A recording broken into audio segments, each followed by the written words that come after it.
Mr. Bisaria, I'd like to start with you. Has the reality of South Asia dawned upon us in the diplomatic community that we need to take a fresh look at what is South Asia, where are interested in? Right. I think this conversation about South Asia is an old one.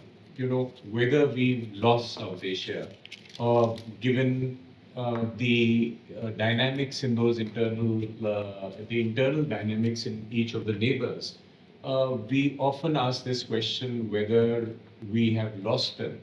And particularly with the rise of China and China's activism in South Asia. But I would like to make the argument that we have a fairly robust South Asia policy, and that is Neighbourhood First. It's seen multiple avatars. It's not just this government. From the 90s, where we've tried to privilege the neighborhood. And that basically means having asymmetric relationships. And I think the larger compact that India offers is that you be a supporter of my security and I will be asymmetrically a part of your prosperity. That is what helps India give $4 billion to Sri Lanka during a crisis, or $8 billion of lines of credit to Bangladesh. Now, each of these countries will have a certain internal dynamic where they will throw up some regimes friendly to India, some not at different points of time. We have to play the long game of having cultivated publics in those countries. Also, the fact of a rising China within Asia competing to be the Asian hegemon in order to go on to its larger aim of competing with the United States to be the global hegemon is a reality, which we cannot change by very smart policy. So I think we have to be chipping at it. We have to be spending that money in South Asia. We have to be asymmetric about it, and we have to be realist about it. The Taliban has come through Afghanistan, but we have spent $3 billion in projects there. So we have a certain goodwill, and we ought to be, despite the fact that the Taliban does all these human rights abuses, we will have to deal with it in some shape or form, as long as it's not directly threatening our security. So I think net, I would say, India is doing a fairly decent job of being asymmetrically involved in the neighborhood, but it needs to step up that act and do a way better job of offering attractive propositions to each of the neighbors. Any other? Well, my perspective is that China is already the hegemon in East and Southeast Asia, and that it has made significant inroads into South Asia. There are at least 5 or 6 of our neighbors where China is a major player. You just have to list them. And of course, most recently Bangladesh, which I think is a result of India's quite serious mistakes over the last 15 years, since 2008 in particular. The Neighbourhood First policy is fine on paper, but in practice, if you talk to a lot of our neighbors, they are not happy with India. Whether it's Sri Lanka, whether it's the Maldives, whether it's, of course, I'm not even counting Pakistan, Bangladesh now. I mean, Bangladesh was not a country we should have lost. And I think it's a very significant setback. Would you not say it's, or is there a chance you're being premature in saying we've lost Bangladesh? Well, we may be able to gain it back, because I don't see too many times it can happen that we are a little too restive. I don't see right now. There will be, like there is a change of regime in Bangladesh. It will have some consequential impact on our relationship with them for a period of time. But as these people settle in their jobs, the new regime, they will also come to realize, after all, we cannot be dismissed. We also have, so to say, they also share a border with us. Yeah, my point is a slightly different one, which is that we should never have lost. we should never have we should never have gotten ourselves into the situation we currently are with Bangladesh. It was the one neighboring country where we had, I think, the strongest positive relationships over a long period of time, starting, of course, from 1971. And we are now where we are. And there have been significant inroads of both Pakistan and China into Bangladesh quite recently. I mean, in the case of China, increasingly, Pakistan for a long period of time in alliance with the people who are now in power. You know, so I think that it's a very unfortunate situation that we have a neighborhood where we can't clearly talk about, you know, long-term friends at the moment. I have not even talked about Nepal. Okay. Can I Navin, just sorry. Yeah. Yabash. My take on the whole thing is, both in 1971, 1970, when the unrest in Bangladesh, East Pakistan began, the Sheikh Mujibur Rahman, after he took power, was continuously briefed by Indian intelligence that he would be, murdered, and the army will take lead into that. He didn't pay heed. Similar thing happened when Sheikh Hasina was informed by our RAW and other agencies to say that the army is becoming too powerful. The whole issue which we are discussing is that there is a deep state, which we all know. Just look at the mayor elections of New York, which has happened 2 days ago. This complete funding by the deep state, the leftist ideology, they are pushing in their agenda and people at the correct place. Yunus has been brought from nowhere, Naval police, and is brought and put in Bangladesh. We are all discussing the fallouts of that thing, but the root cause is, Rahul Gandhi going and attending George Soros' son's wedding, where he is married a Pakistani boy, married a Pakistani girl, and the connections are well known to everybody. So the appointments today to the head of states, the appointments to the key offices are decided by somebody else who never comes in the front. So the larger game being played at global level is my take on the whole subject, that we have to look at it. The people do not want India to rise, and they are in collusion with our neighbors to make sure that agenda is fulfilled. That's my point. Navin, I have a broader point to make about South Asia. Like globalization, there's a concept of deviant globalization, which is the integration of international crime syndicates and criminal organizations. Now, Afghanistan today is the biggest contract manufacturer of methamphetamines and heroin. And this contract manufacturing is done for the ISI, for the Directorate S of the ISI that controls this. Recently, there was this talk about the Taliban making overtures to India. The fight was between the ISI and the Taliban that they were not getting enough money. Now, if you look at the scale of money involved in this, in 2019, the London School of Economics did a study where they went to the biggest methamphetamine market, wholesale market in the world. It's called the Bakwa market in this province of Afghanistan. I forget the name. It's near Helmand. At that, they did a study and they discovered that 1 metric ton of crystal meth you could purchase in the Bakwa market for $320,000 US. And in 2019, that same metric ton retailed in North America on the streets for $40 million. Now, this was the 103 times the price at which it was acquired. Now, the ISI has got in touch and is in partnership with the Mexican Sinaloa cartel. I've written 2 books on this subject. So I've studied it deeply. And they are earning revenue on their non-official GDP account of about $30 billion plus, which is how they are paying for these J-10 fighters and the J-35s and all this network-centric warfare and everything else. How can a country which is expecting a bailout of $1 billion from the IMF actually fund the acquisition and the life cycle procurement of Chinese F-35s, J-35s. There is a logic behind why things happen. So you cannot just disregard this, and you cannot say that we have to build bridges with them when you know that, look, this is a hostile area. There is a narco state which has an independent nuclear deterrent, which is integrating now. Look at Mr. Trump. His family is invested in the cryptocurrency business.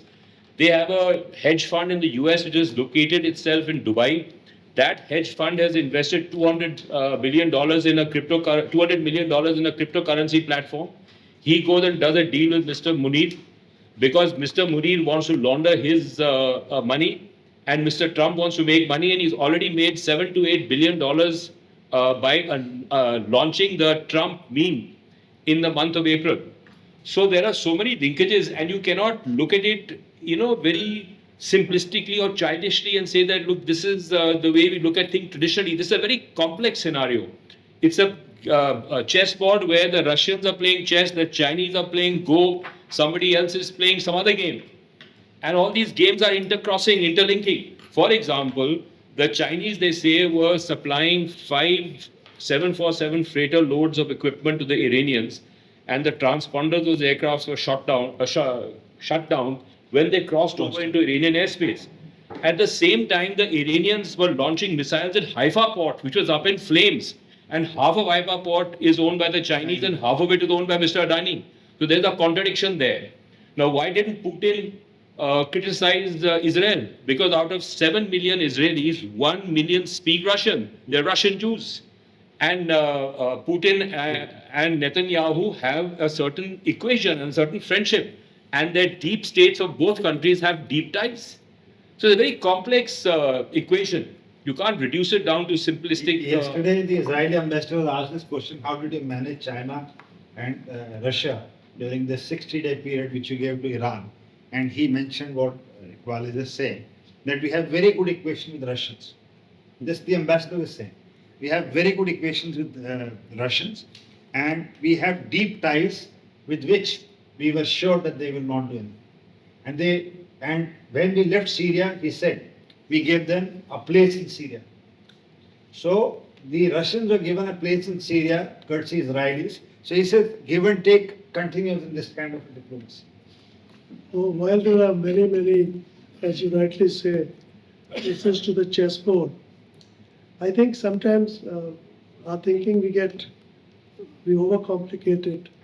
And one of the things that the Israeli attack on Iran showed, besides whatever else is there, is the limits of Russian and Chinese military power to be able to project it far away from their shores. Now this is everything else apart, the diplomacy, the games. Fact is that China and Russia, even if they wished to, could not do anything in Israel, in Iran. They just don't have the military capability. So my point again is simple. In a world in which there are many chess pieces, the only real way for India to land up anywhere is through capacity and capability building.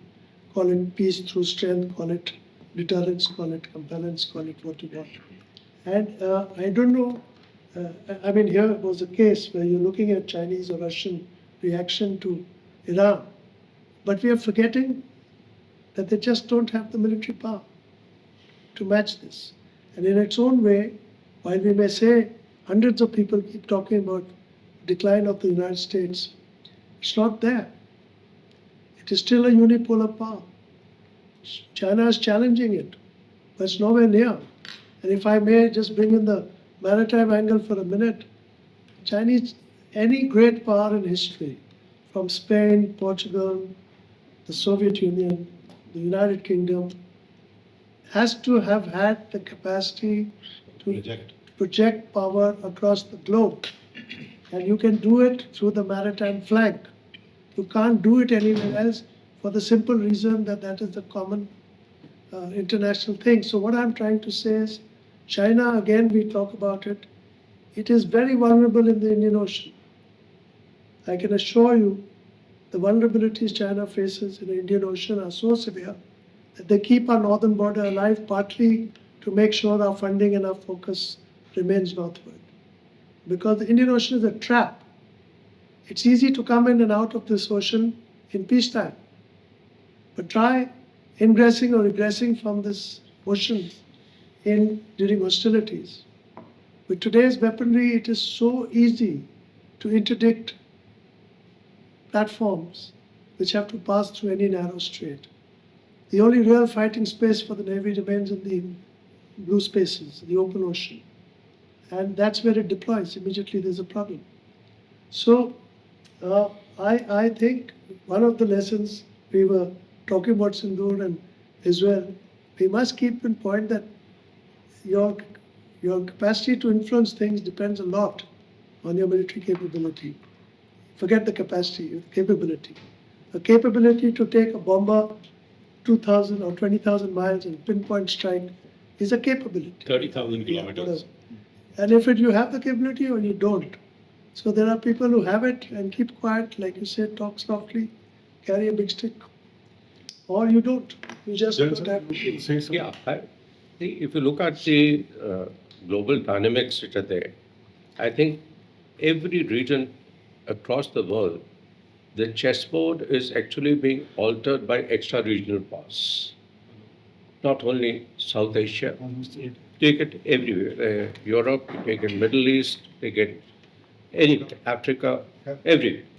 So therefore, what is happening is that each region is being played up not only by national interest but also by spheres of influence by regional powers across the region. You look at China. China is playing strategically. It will not get, in my belief, it will not get into a war or even a skirmish of higher level than Galwan with India. But it will play the proxy through Bangladesh or through Pakistan. So while we keep talking of collusion, today we should be talking of fusion. While we're talking of one front, two front, three front, 2.5 front, we should be talking of two in one front. Okay, and two in one front, not only military, it is also diplomatic, political, technological, and military. They say that. So therefore, what India needs to do, the only way you can is power ensures peace. You've seen that. You have to be powerful, not only militarily, economically. And if you're looking at calling our destination of Viksit Bharat, it will not happen unless we have Surakshit Bharat.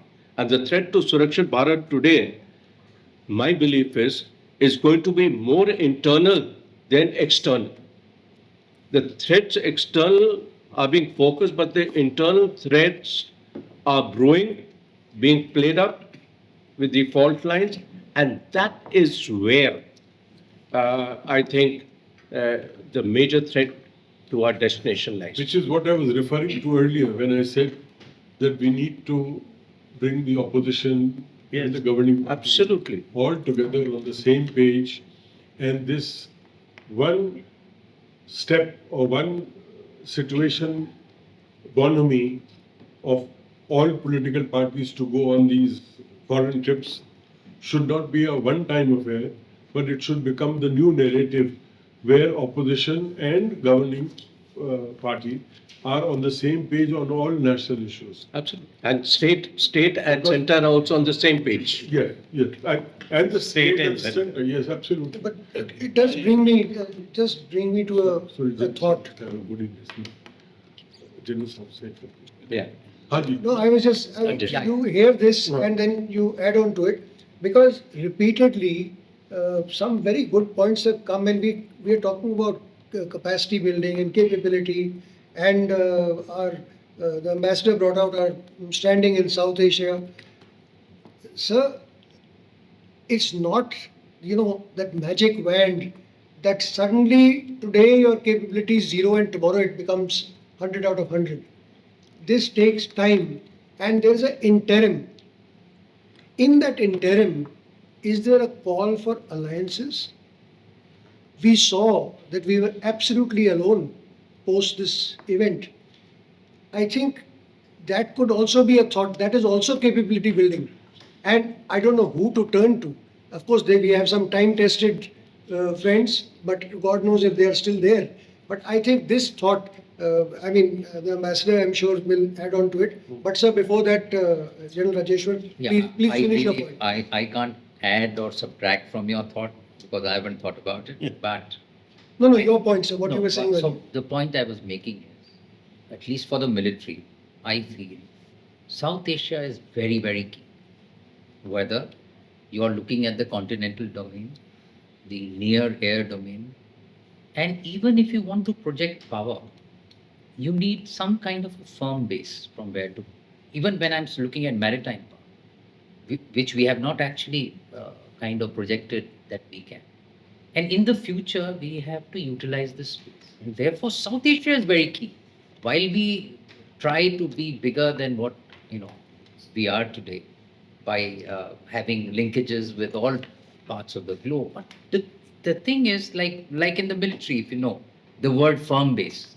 If you don't have a firm base, you cannot actually place any kind of power. Both If feet on that the is ground, weak, yeah. you will recoil.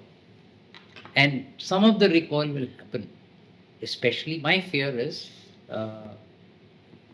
that if we are vulnerable in South Asia, there is a lot of work to be done to overcome that, and we should never take our eyes off.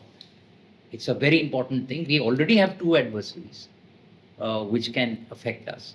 So I think South Asia, and as our adversaries rise, and they will also rise as we are rising, they will try and cut down our advantages. So I think to me, South Asia is very key. And I would say also the near waters that you have commanded both boards, seaboards, east and west. If we are vulnerable here in the naval domain or in the maritime domain or the air domain, then we have a challenge. Admin sir, I have a question for you, taking off from what General Rajeshwar said. Looking at our position in South Asia, we have neighbors up in the north, where the army comes into force, the air force comes into force. Looking down south, 3-4 countries, if you include even Mauritius further down, it's our naval force that comes into picture more, along with the air force of picture. How do we stand there militarily in the seas in terms of, let's say, perceived enemies of India? Now that you've asked me the question, you'll have to humor me for some time. But there are one or two misconceptions about any navy, which need to be first got out of the way. Navies don't defend coastlines or peninsulas or the seaboard. Navies actually move out into the deep ocean, find the enemy, bring him to battle, and destroy him as far away from the coast as possible. Most naval battles between belligerents, as long back as the 7 Years' War, were fought, for example, the French and the British were fighting in India. Our naval power, to cut it very short, by grace of events and God maybe, has managed to build itself up quite creditably during the last 75 years. And we are now a blue force, a three-dimensional blue force, which makes its own aircraft carriers and its own nuclear submarines. But the Navy is an expensive business. Only economically strong countries can afford competent navies. And as a offside of what the General said, it is first you have to be strong economically before you can be strong militarily. And our recent economic upswing has reflected itself in bolstering our maritime forces and infrastructure. But as I said a little while ago, our focus is always taken away from the sea by the kind of stuff that we face on our borders. on our land borders, and it's part of a good Chinese strategy, which succeeded because they managed to take it away. And navies don't influence, are not forces, cross-border forces. They are not forces which are limited by borders or airspace. They can operate anywhere in the world, legally 12 miles off any coastline. So it depends on how much power you have. If the US Navy or the Chinese Navy or the Soviet Navy or the Royal Navy in the old days, they just could move anywhere on the globe. And they had the bases and the allies to do so. The Chinese, they don't have a single base in the Indian Ocean except Karachi. A place where you go and take a ship and get water and fuel and khana is not a base. A naval base is where you can repair ships coming back from action, put them out to sea again, replenish their ammunition, their missiles, and the base has to be very secure. First firm base, as he says. I mean, Djibouti is a base. How can it be a base when it is surrounded by 7 bases of NATO countries?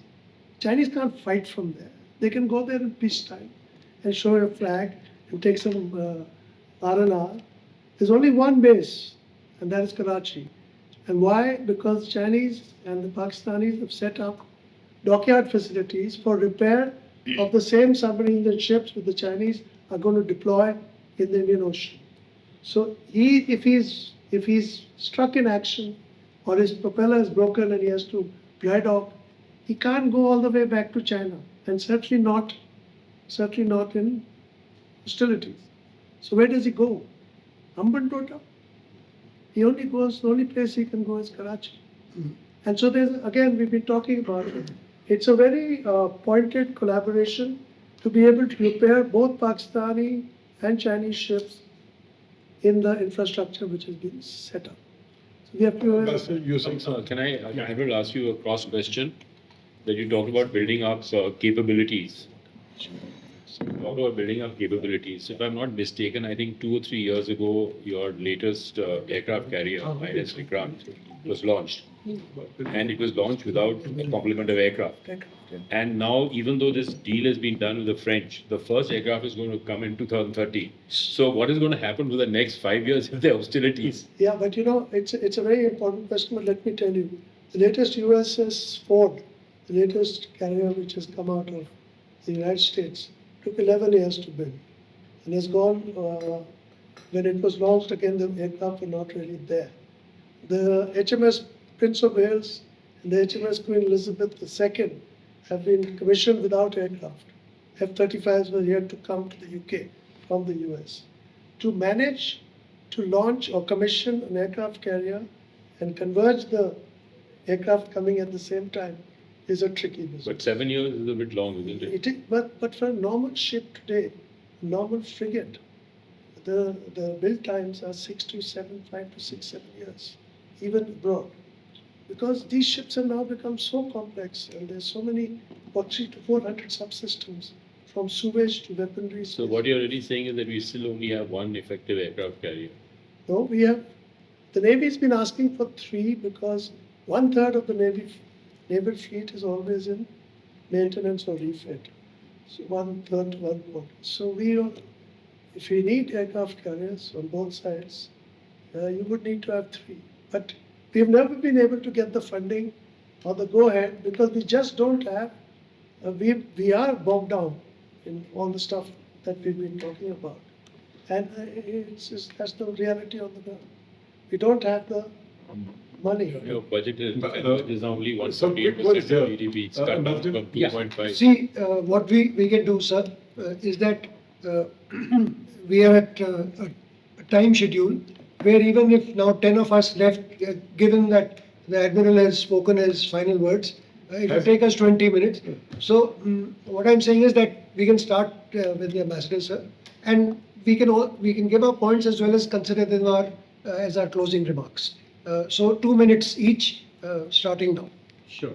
So, by way of answering your question and a partial summary of this very interesting discussion on our neighborhood, what is emerging is we are in a very tough and a very complex neighborhood. We have 2 tough adversaries. and now who are acting collusive. So we've seen the trilateral China, Pakistan, Bangladesh. We've seen the trilateral China, Pakistan, Afghanistan, and they are dredging in the other neighbors. We have the reality of an Asian hegemon who is 5x our capacity in military terms, in economic terms, in national capacity, who we are competing with. And we have the reality of the smaller neighbors who have their own dynamic, but are willing to play the game of using the China card against India and playing the two sides against it. So this is the environment in which we have to function. The point is well taken, which we are repeatedly making, is that we have to strengthen our national capacity and keep growing, recognizing that the other guys will also keep growing, at least proportionately. But I think what we need to be really talking about is that national strategy for the neighborhood, which will have elements of smart diplomacy, of smart military tactics, in order to punch above the weight that we have right now. It's right, we have to increase our weight, but we also have to punch above that weight. And I think it's all right to be saying that Bangladesh is not currently with us, but we built certain equities in Bangladesh that it will likely be back with us, and we have to keep working towards that objective. We were saying Maldives have gone, we were saying Sri Lanka has gone when Nike was supposed to be the formula. We've done some good work there. And it got reversed. So all this will get reversed. We have to be the China plus one, if you will, if in case China manages to throw money at the problem and be there. So I think we need not be excoriating ourselves for not having a good policy.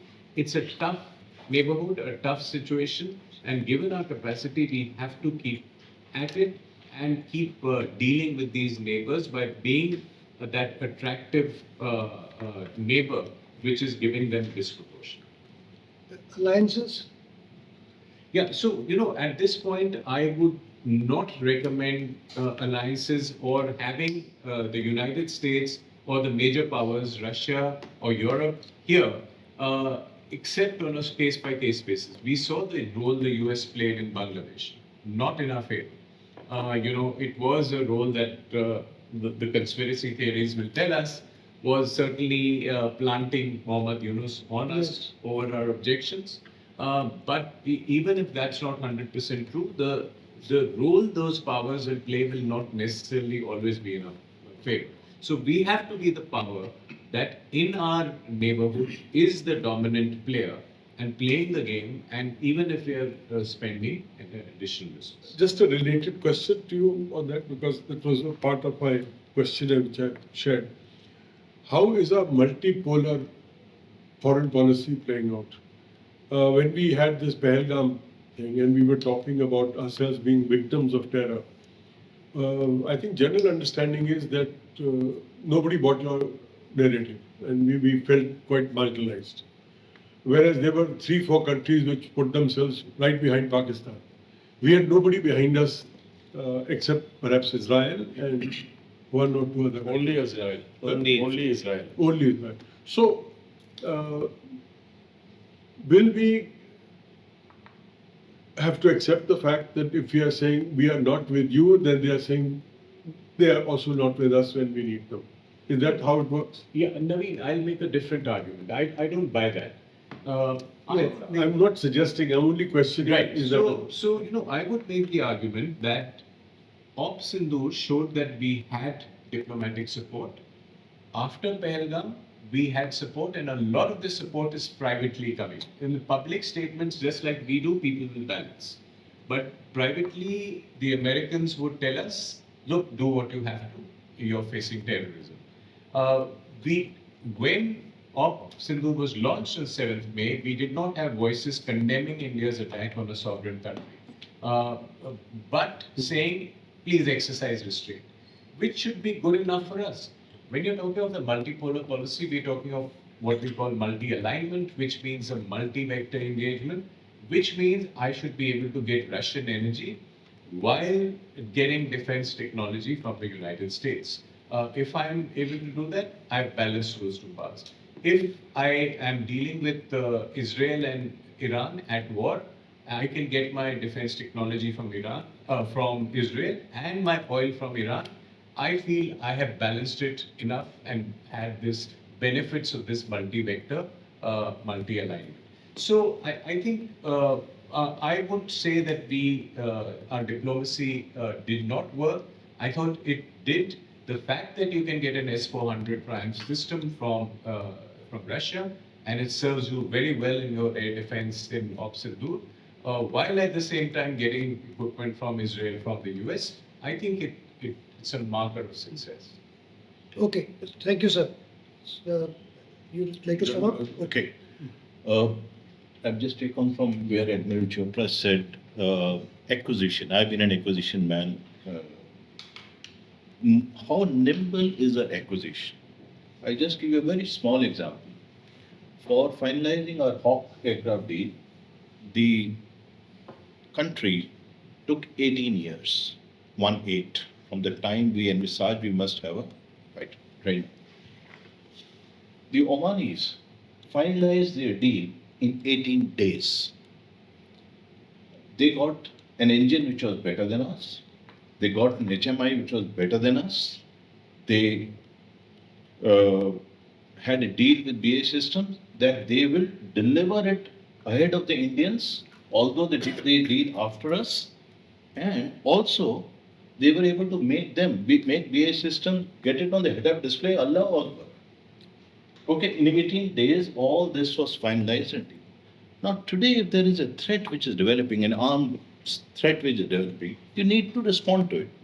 Big ticket items is fine. It will take 18 years, 17 years, whatever it is. And that has to be put in the process. I'm not denying.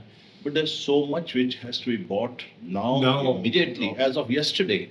And that takes us, our systems are all built on suspicion that someone is going to borrow money on Trust deficit. the other side. Trust deficit. The Yeah, Sanjeev said the process matters more than the item. Yeah. And the other side, look at the other side, the Paki side. They bribe that general. He takes, 2 crores in his pocket, and the acquisition deal is signed next day. So they are nimble because of corruption. And that is something which is aiding them in military warfare. No, thank you. Rajeshwar, sir, can we have No, actually, it's I've always been asked this question about acquisition, and speak little louder, sir, please. I've always been asked this question about acquisition, and everybody's frustrated, right? And having been part of the system, it has its sins. The bigger challenge, I think, often is the way we seek to induct technologies, platforms, and the entire processes. So even at the military levels, the process is long. Thereafter, there is a longer, chain as you go over through the bureaucracy and then upwards, because bigger ticket things will be decisions at the highest level. And then, of course, acquiring it from another country, whether they want to give it, not give it. You may have finalized everything, but if it doesn't work, it doesn't work. So it is good. In hindsight, we can say that we are doing balancing, actually. It happens like that. And a lot of places we've been firm, like what the ambassador said, S-400, we went for it in spite of CATSA sanction threat. So that was a great thing. So sometimes we can see much far ahead if we are very clear that this is the system to acquire and it is going to be better for the next 10 years. And I think we have to be patient. Nothing is built in one thing. You have to have a perspective plan. You can't be like a lot of other countries which do all kind of shortcuts. They may work, they may not work, but it won't work for us because we are very big armed forces. So I think we should have a method. The smaller things, there is an emergency procurement which people have gone into now. That is speeding up to some extent, not very much. But then even the Americans, today we are in awe of all these 6 big players and all that. They are reforming. The latest, if you see this year's directive by the Secretary of Defense, even there is a reform which is going on. So there is a defense reformation system which is going So these players, private players are coming in even faster, like Palantir and Dural, and a lot of others are coming in because they're seeing that the private sector's technologies are going faster than the bigger giants. And maybe the bigger systems are going to get obsolete soon. So warfare itself is changing. So it's actually, it plays both ways. I wouldn't say there is, of course, much that can be done. Thank you, sir. I will say that. I just try and keep it short. Yeah, absolutely sure. Don't worry. That we are moving from the fifth industrial revolution into the sixth industrial revolution. There are two powers or centers of technology in the world, the US and China. To my mind, strategic autonomy has failed and our foreign policy is also failed. And to make an example, Germany, before the Ukraine war, was buying gas, heavily reliant on gas from Russia, and weapons from the West, from France or from their own European consortium. So they were also strategically autonomous while being within the ambit of the NATO alliance. So the point is that today you have to, in order to build up your capabilities and in order to be a strong and have a firm base, you have to choose a side. Because there are only two sides.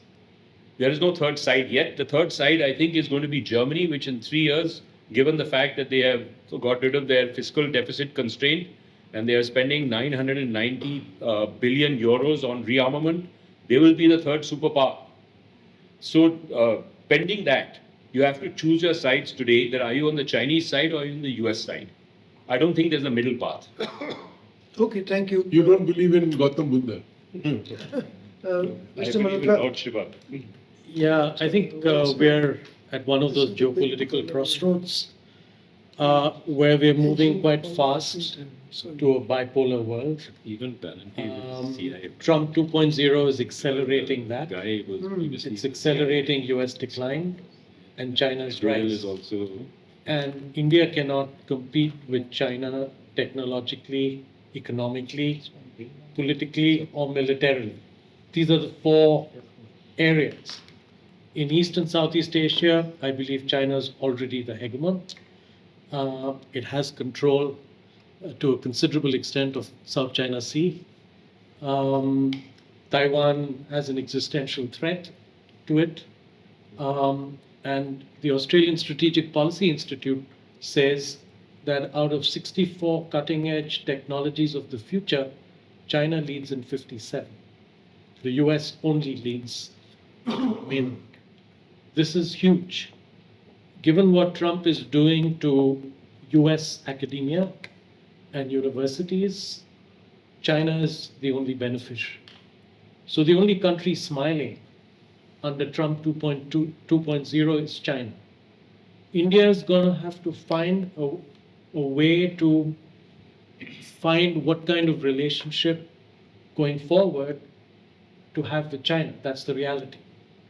I agree that the neighborhood is crucial. India cannot afford to give up the South Asia neighborhood. And I think it's got huge challenges there. As I said earlier, it really doesn't have too many friends. And even the slight thaws with Maldives, Sri Lanka, this is hard to say that these are going to be sustainable. So how is India going to redefine its relationship with China economically, given that its trade dependency on China is huge? The trade deficit with China is approximating $100 billion. And India is dependent on China for huge amounts of intermediary products. So while I agree that India needs to be much more technologically sort of thing on the technological side, China is way ahead of the United States. And Trump 2.0 is ensuring that, making it faster.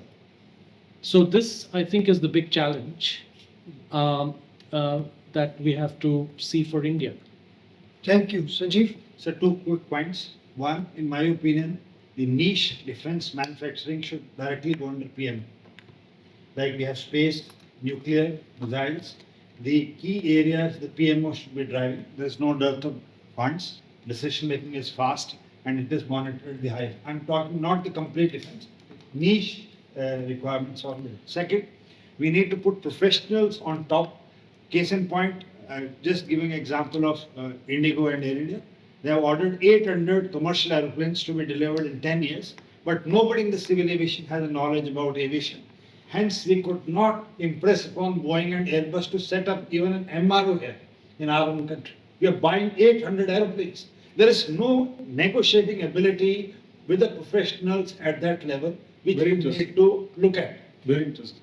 Third point, the country as a policy now should go in with massive incentives for reverse brain drain. Indians who are working abroad in the defense and niche technologies should be given SOPs by the government to bring them back to our country.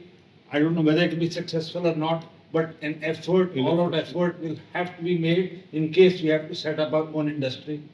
There are 3 points. Thank you very much. Every acquisition It's a thought. should also be a reverse engineering project. Pattern. The DRDO guys should always be there and some people from the private that how can we take it out of this project. But actually, Will that happen in that acquisition of Oman or in 18 days? No, no, Right now, we need that 18 day reduced to 8 days.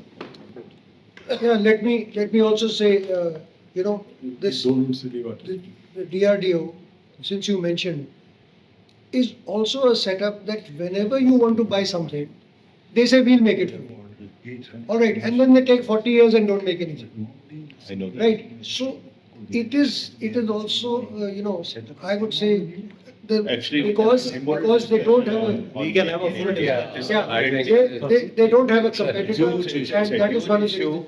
Okay. So we should talk about that. Yeah. Let's keep it. Just some- Shivani sir. So my 3 quick points. Firstly, at a national level, we have graduated from strategic restraint to strategic assertion, but we need to go on to the next level of strategic preemption, because we still have a reactive and a defensive mindset.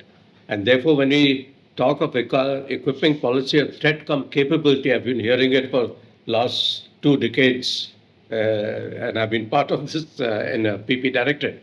But we need to, because threat come capabilities, we wait for threat to manifest and then we start making our capabilities. Should we be talking of capability come opportunity approach? Because today the opportunity, in my belief, if you're looking at capability and matching technology cycle and acquisition cycle, not only defense reforms and defense budgeting, but also an impetus to the startups. Startups are going to decide your future as far as their technology is concerned. And within the private sector, the big fish are the ones who don't allow the startups. And I've done some research on this. 95% of the startups find themselves into skeletons in the first 5 years. There is no support system. And this is exactly what even all countries have faced. Unit X came up because of this to support startup, and they've found a total difference. Similarly, our deterrence by punishment, credible deterrence. Why should we be talking of deterrence by denial and deterrence by domination?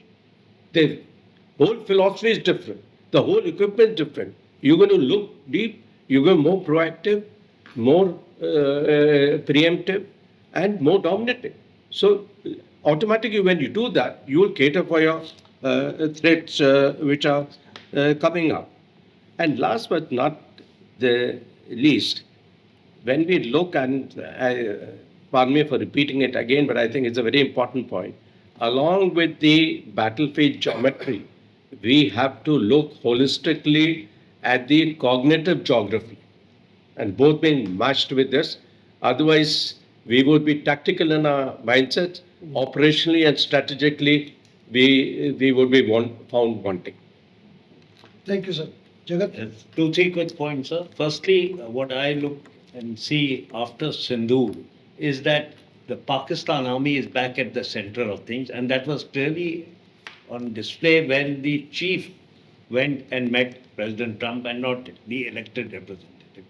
And the second issue is that China and Pakistan have, since 1963, when Shah was handed over to China, that relationship has grown deeper and deeper and deeper. And be it 65, be it 71, the linkages were always there. And these are only increasing with the amount of investment China has done in Pakistan today. So whenever you look at this, you have to look at this combined threat as one. And just to slay, like what happened in 62, post 62, we started deploying more and more troops to the east. You had a void, and Pakistan said in 65 they'd take advantage of that. What happened after Galwan? Again, we moved formations that side, and you've literally dismantled certain strike elements of yours, literally dismantled them. So there's a void created. So I mean, they're working in some sort of concert, and we should see their long-term game and how they choreograph this amongst each other, whether they'll physically come in or not, but there is a place in the way they play. The next issue is that technology matters, and technology is outpacing the procurement process. And that's something we have to overcome. I mean, I've unfortunately been heard recently people from the ministry, and that lady was talking more of the processes being important rather than purchasing equipment being important. And she said it very openly that my job is to, safeguard the taxpayers' money to that degree. That's what was said. So I mean, if this thing remains, then you will be again languishing with. You may have things, but you'll have voids within the structures you have created, and that's going to be a huge challenge. And the next thing is that private sector. You speak to them, they say yes, we are willing to put in money into defense, but if we invest, are you going to guarantee our order? So I mean, that's a game which is Business sense. business sense. And the DPSUs have always been protected, and they always rush in to take the order, but they are unable to deliver. We've seen that with the Arjun tank. So has been watching it so closely, and it's taken years and years, and it's still stuck at 124 tanks. So I mean, these are issues which you have. So like you rightly said, sir, you need capability, you need your own things to be developed, but it will take time, and for that you need money. That's the bottom line. If I may, a quick last point, because I think that was an important point that both Iqbal and Kamalji raised on strategic objective and strategic vision for India. And the argument is that you have to choose a Chinese or US side because you'll end up with a world with Pax Americana or Pax Seneca. And I think it's a dangerously defeatist notion. You are the third largest economy. You have an objective of becoming a major power in 25 years and Viksit Bharat and so on. So we should act as the third pole and really speaking have an India way that is available and not be tempted into joining either of these camps. On the limited point of technology, I would concede in sixth generation, on one side you have AI Industry 5.0, another green technology, we should be aligned with the Americans. But otherwise, I think the objective should be that third largest economy, which is also third largest major power and a pole by itself in a multi-pole. Gentlemen, your No, I think you please. well, you started asking Admiral the purpose of this session. I think it's been well served. We've had a very, very animated discussion, very informed, intelligent discussion. Also, the other objective or the lighter side of it is that I never have the last word anywhere.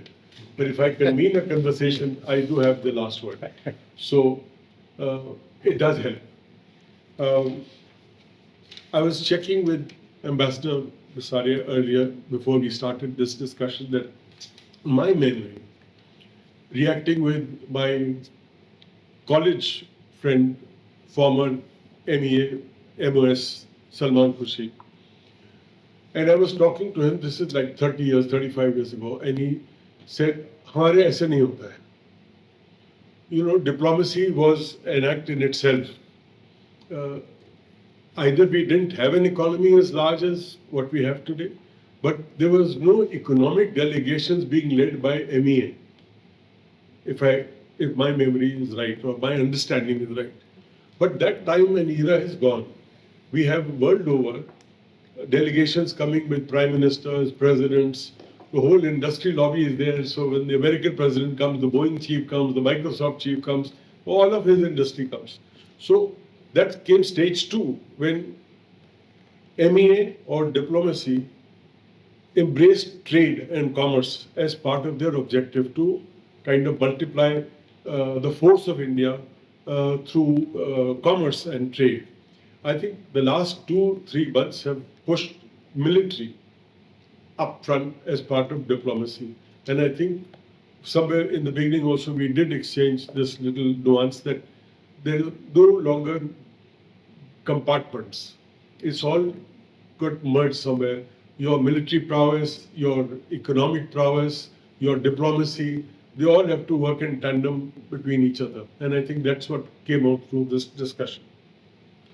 I did ask this question, and I think Ambassador Vasarian echoed my line somewhere there, that we do tend at times or too easily to fall prey to a statement or two being made in a neighboring country. Let time play out. We've seen President Trump from January 20th to now, so many of his declarations are just getting repeatedly postponed. A deadline is now 9th of July, then God knows it will get delayed, and it gets softened out, that blow. So let time play out. I think we get too prematurely upset at a remark made somewhere or the other. So I think the fall guy is the media. Frankly, your mainline TV channels, the moment somebody says something, out they come, and then they will convene a session on it, and they will make it look like it's become reality. It hasn't. It's only been talked about at random somewhere. So I think this Yunus character also somewhere, he will play out. We have our strengths, inherent strengths. I don't know whether we are capable of being a third power globally or not. That's relative, I think. But India has its own strengths. I think our neighbors can't wish us away. It's not as if suddenly they will antagonize us and say we couldn't care. I mean, it's not going to happen. Am I right? It's not going to happen. So I think we need to remain that resilient ourselves. And somewhere, I think one of you, I think General Saab mentioned, more than Viksit Bharat, to ensure Viksit Bharat, you need Surakshit Bharat. And somewhere the time span in terms of acquisition, having the kind of things that we need today, you can't wait till tomorrow. So, Navin, for Surakshit Bharat, I think it's time to create a new ministry. A ministry, it's for Surakshit Bharat. It's time to create a new ministry. The Ministry of Defense is no longer relevant. There should be a Ministry of War and a Ministry of Defense.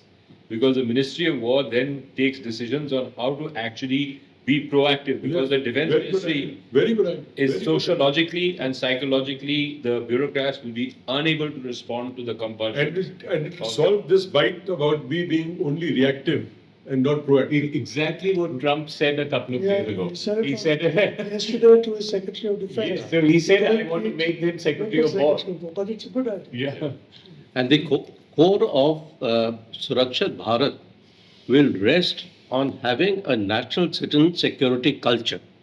Because today, the society is the target and society is the protector also. So, minute you have a psyche of a national citizen security culture where every citizen feels empowered to be a stakeholder in the security of the nation, you will see a change. With that, may I thank each one of you for being here this evening, for a very enlightened discussion, and I hope we're going to meet again soon and carry on this wonderful initiative. Thank you very much once again.